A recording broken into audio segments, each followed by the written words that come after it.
नमस्कार दोस्तों, न्यूज देखो यार में आपका स्वागत है। अगर आप इसी तरह रायगढ़ की बड़ी ताज़ा खबरें देखना है तो वीडियो को लाइक और चैनल को सब्सक्राइब जरूर करें। धर्मांतरण और हिंसा के विरोध में कल छत्तीसगढ़ बंद, कैट छत्तीसगढ़ ने दिया पूर्ण समर्थन। कांकेर जिले के बड़े तेवड़ा गांव में धर्मांतरित व्यक्ति के शव दफनाने को लेकर उत्पन्न विवाद और स्थानीय जनजातीय समाज पर हुए कथित हमले के विरोध में सर्व समाज छत्तीसगढ़ द्वारा 24 दिसंबर को आहूत प्रदेशव्यापी बंद को Confederation of All India Traders CAIT Chhattisgarh chapter ने पूर्ण समर्थन दिया है। इस मुद्दे की गंभीरता और संवेदनशीलता को देखते हुए कैट ने प्रदेश के प्रमुख व्यापारिक संगठनों की एक महत्वपूर्ण बैठक आयोजित की, जिसमें सभी प्रतिनिधियों ने सर्वसम्मति से बंद का समर्थन करने का निर्णय लिया। बैठक में उपस्थित व्यापारिक नेताओं ने स्पष्ट किया कि व्यापारी समाज हमेशा राष्ट्रहित और समाज हित को सर्वोपरि रखता है। इस घटना को प्रदेश की शांति और सामाजिक सद्भाव के लिए खतरा बताते हुए कैट ने बंद के प्रति अपना नैतिक समर्थन घोषित किया है। कैट पदाधिकारियों का कहना है कि व्यापारी वर्ग रचनात्मक और सकारात्मक सहयोग के साथ समाज के साथ खड़ा रहेगा। प्रमुख व्यापारिक संगठनों के समर्थन से 24 दिसंबर का बंद प्रदेश भर में व्यापक प्रभावी रहने की संभावना है। व्यापारियों ने मुख्य चौराहों पर प्रदर्शन कर विरोध दर्ज कराने और जिला कलेक्टरों को ज्ञापन सौंपने की भी योजना बनाई है। किसानों की सुविधाओं और मंडी अधोसंरचना को मिलेगा नया आयाम, प्रभारी मंत्री रामविचार नेताम। राष्ट्रीय किसान दिवस के अवसर पर रायगढ़ जिले में कृषि एवं मंडी अधोसंरचना को सुदृढ़ करने की दिशा में एक महत्वपूर्ण पहल की गई। जिले के प्रभारी मंत्री एवं राज्य शासन के कैबिनेट कृषि मंत्री श्री रामविचार नेताम ने आज कृषि उपज मंडी समिति पटेल पाली रायगढ़ में 6.15 करोड़ रुपए से अधिक की लागत से प्रस्तावित विभिन्न विकास कार्यों का विधिवत पूजा अर्चना के साथ भूमि पूजन किया। इस अवसर पर प्रदेश के वित्त मंत्री एवं रायगढ़ विधायक श्री ओपी चौधरी सहित जनप्रतिनिधिगण, गणमान्य नागरिक और प्रशासनिक अधिकारी उपस्थित रहे। कार्यक्रम को संबोधित करते हुए प्रभारी मंत्री श्री रामविचार नेताम ने कहा कि मुख्यमंत्री श्री विष्णुदेव साई के नेतृत्व में राज्य सरकार किसानों के कल्याण और कृषि क्षेत्र के समग्र विकास के लिए पूरी प्रतिबद्धता के साथ कार्य कर रही है। मधु गुंजन सतरंग में नन्ही दिविशा शर्मा ने बिखेरा जलवा, सोलो डांस में जीता प्रथम पुरस्कार। शहर के पंजीरी संयंत्र स्थित निगम ऑडिटोरियम में आयोजित 4 दिवसीय मधु गुंजन सतरंग डांस प्रतियोगिता में नन्हे कलाकारों ने अपनी प्रतिभा से दर्शकों का दिल जीत लिया। प्रतियोगिता के दूसरे दिन 22 दिसंबर को बच्चों के वर्ग में कड़ी प्रतिस्पर्धा के बीच दिविशा शर्मा ने एकल नृत्य सेमी क्लासिकल में प्रथम स्थान प्राप्त कर अपनी कला का लोहा मनवाया। तालियों की गड़गड़ाहट से गूंजा ऑडिटोरियम। मधु गुंजन सतरंग संस्था द्वारा 21 से 24 दिसंबर तक आयोजित इस भव्य प्रतियोगिता में बच्चों ने एकल, युगल और समूह नृत्य की मनमोहक प्रस्तुतियां दी। खचाखच भरे ऑडिटोरियम में जब दिविशा ने मंच संभाला तो उनकी सधी हुई मुद्राओं और आत्मविश्वास ने हर किसी को मंत्रमुग्ध कर दिया। विजेताओं को प्रमाण पत्र और शील्ड प्रदान कर सम्मानित किया गया। उपस्थित जनसमुदाय ने उम्मीद जताई कि ये नन्हे सितारे आने वाले समय में राष्ट्रीय स्तर पर रायगढ़ का नाम रोशन करेंगे। धान खरीदी योजना में पटवारी सस्पेंड। राज्य शासन की प्राथमिकता वाली धान खरीदी योजना के प्रभावी क्रियान्वयन में लापरवाही बरतना ग्राम कमरगा के हल्का पटवारी को भारी पड़ गया। कलेक्टर मयंक चतुर्वेदी के निर्देश पर लैलूंगा एसडीएम द्वारा ग्राम कमरगा के हल्का पटवारी जितेंद्र भगत को तत्काल प्रभाव से निलंबित कर दिया गया है। निलंबन अवधि में उन्हें तहसील मुख्यालय लैलूंगा में संलग्न किया गया है तथा इस अवधि में उन्हें मूलभूत नियम 53 के अंतर्गत नियमानुसार जीवन निर्वाह भत्ता देय होगा। उल्लेखनीय है कि छत्तीसगढ़ शासन द्वारा खरीफ विपणन वर्ष 2025-26 में 15 नवंबर 2025 से 31 जनवरी 2026 तक समितियों एवं उपार्जन केंद्रों के माध्यम से पंजीकृत किसानों से धान खरीदी की जा रही है। इसके लिए सभी संबंधित पटवारियों एवं ग्रामीण कृषि विस्तार अधिकारियों को किसानों के धान उत्पादन का भौतिक सत्यापन करने के स्पष्ट निर्देश दिए गए थे। इसी क्रम में 22 दिसंबर 2025 को ग्राम कमरगा के हल्का पटवारी जितेंद्र भगत से धान सत्यापन के संबंध में जानकारी मांगी गई, परंतु वे संतोषजनक जानकारी प्रस्तुत नहीं कर सके। उनके द्वारा मात्र 3 किसानों के पंचनामा प्रस्तुत किए गए, जिनमें केवल किसानों का नाम और हस्ताक्षर अंकित थे, जबकि आवश्यक विवरण एवं सत्यापन से संबंधित कोई जानकारी दर्ज नहीं थी। अतिरिक्त जानकारी पूछे जाने पर भी उनके द्वारा किसी प्रकार का संतोषप्रद उत्तर नहीं दिया गया। प्रकरण की जांच में ये स्पष्ट हुआ कि संबंधित पटवारी द्वारा शासन एवं वरिष्ठ अधिकारियों के निर्देशों के पालन में गंभीर लापरवाही एवं उदासीनता बरती गई है, जो छत्तीसगढ़ सिविल सेवा आचरण नियम 1966 के नियम 3 के विपरीत होकर कदाचार की श्रेणी में आता है। परिणाम स्वरूप जितेंद्र भगत को तत्काल प्रभाव से निलंबित किया गया है। निलंबन अवधि में उनके हल्के का प्रभार केशव प्रसाद पैकरा को सौंपा गया है। विंकल मित्तल ने साधारण पत्थरों का किया अवैध खनन, 9 लाख का जुर्माना। लैलूंगा में साधारण पत्थर खदान के एक पट्टेदार ने दूसरी जगह पर सरकारी जमीन पर खुदाई कर पत्थर निकालकर बेच दिए। ग्रामीणों ने शिकायत की तो खनिज विभाग हरकत में आया।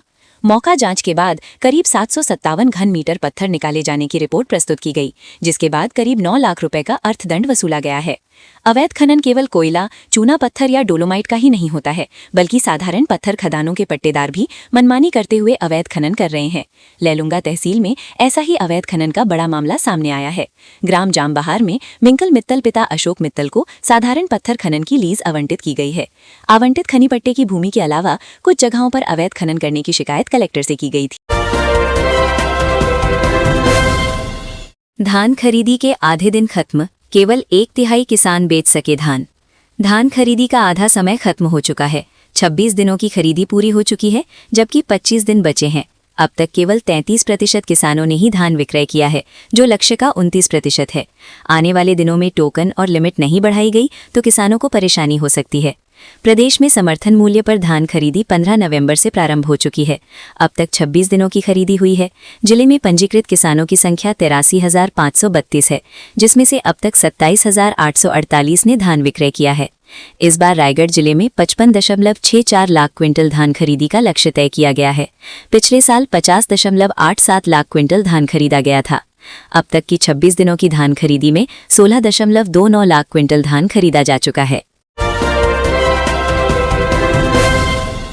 बाहर से पहुंची 12 टीमों ने 70,000 उपभोक्ताओं की लाइन काटी, 21 लाख वसूले। रायगढ़ में बिजली बिल नहीं चुकाने वाले उपभोक्ताओं के खिलाफ बिजली विभाग का सख्त अभियान चलाया। सोमवार को बाहर से कुल 12 टीमें रायगढ़ पहुंची और शहर के अलग अलग इलाकों में कार्रवाई की। इस दौरान कुल 174 उपभोक्ताओं की बिजली लाइन काटी गई। इनमें से 77 उपभोक्ताओं से करीब 21 लाख रुपए की बकाया राशि की वसूली भी की गई। बिजली विभाग ने बताया कि ये अभियान मंगलवार को भी जारी रहेगा। जिन उपभोक्ताओं पर 10,000 से 40,000 रुपए तक का बकाया है, उनकी बिजली सप्लाई काटी जाएगी। विभाग का कहना है कि लंबे समय से बिल भुगतान नहीं होने के कारण करोड़ों रुपए का बकाया हो चुका है, इसलिए ये विशेष अभियान चलाया जा रहा है। इस कार्रवाई के लिए जांजगीर, सारंगढ़ सहित अन्य जिलों से टीमें बुलाई गई है। विधायक उमेश ने पूछा, खरसिया स्पोर्ट्स कॉम्प्लेक्स की स्थिति क्या है? खरसिया नगरपालिका में स्पोर्ट्स कॉम्प्लेक्स का मामला फिर से सुर्खियों में है। विधायक उमेश पटेल ने विधानसभा में पूछा कि खरसिया के स्पोर्ट्स कॉम्प्लेक्स की वर्तमान स्थिति क्या है। जवाब मिला कि कॉम्प्लेक्स का टेंडर 2016 में हुआ था, जो पूरा हो चुका है। जीर्णोद्धार 2024 में हुआ। म्यूरल आर्ट और पार्किंग का काम अधूरा है। खरसिया नगरपालिका में स्पोर्ट्स कॉम्प्लेक्स को लेकर शिकायत की गई थी। परशुराम चौक के पास चौपाटी निर्माण में भी शिकायत हुई थी। विधायक उमेश पटेल ने काम की अद्यतन स्थिति के बारे में सवाल किया था। नगरीय प्रशासन मंत्री ने जवाब दिया कि वार्ड 18 में स्पोर्ट्स कॉम्प्लेक्स निर्माण की स्वीकृति 2025 में मिली और टेंडर 2016 में हुआ। काम पूरा हो चुका है। स्वामी विवेकानंद स्पोर्ट्स कॉम्प्लेक्स और गार्डन का जीर्णोद्धार का टेंडर 29 फरवरी 2024 को हुआ, जो पूरा हो चुका है।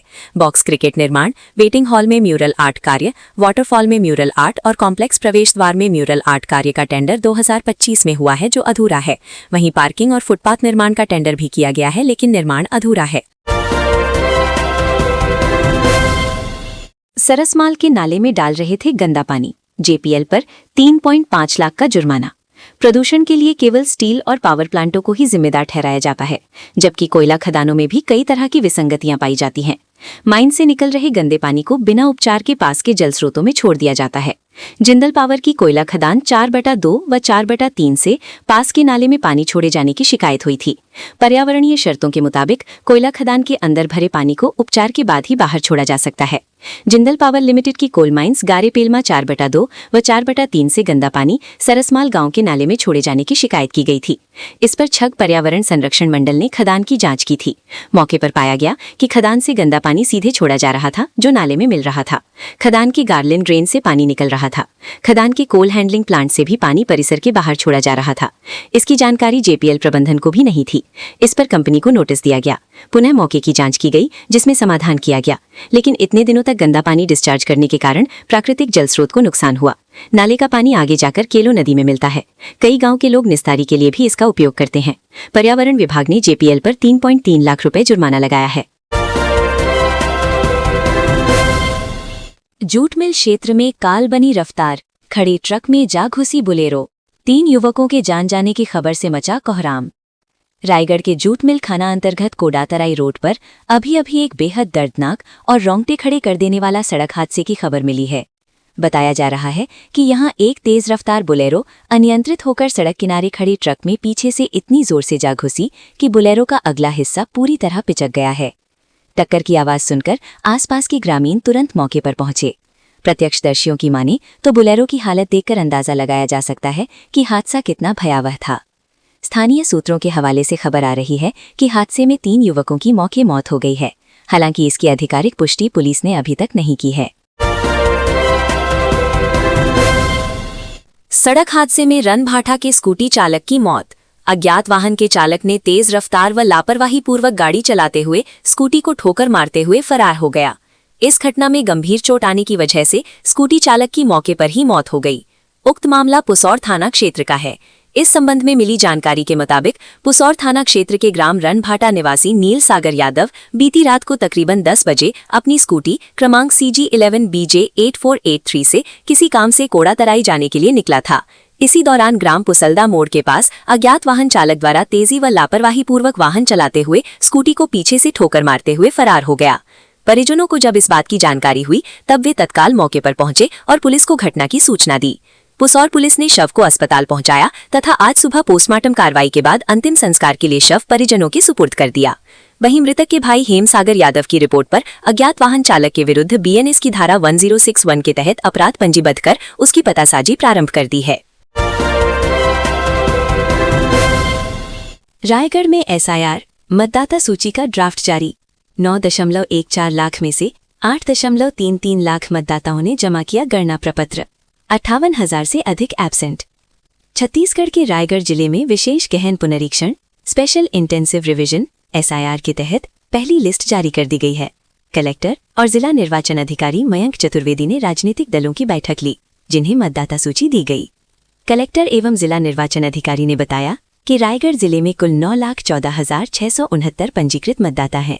इनमें से 8,33,681 मतदाताओं ने 18 दिसंबर 2025 तक गणना प्रपत्र एनरोलमेंट फॉर्म जमा कर दिए हैं। इस तरह 80,988 नाम कटे हैं।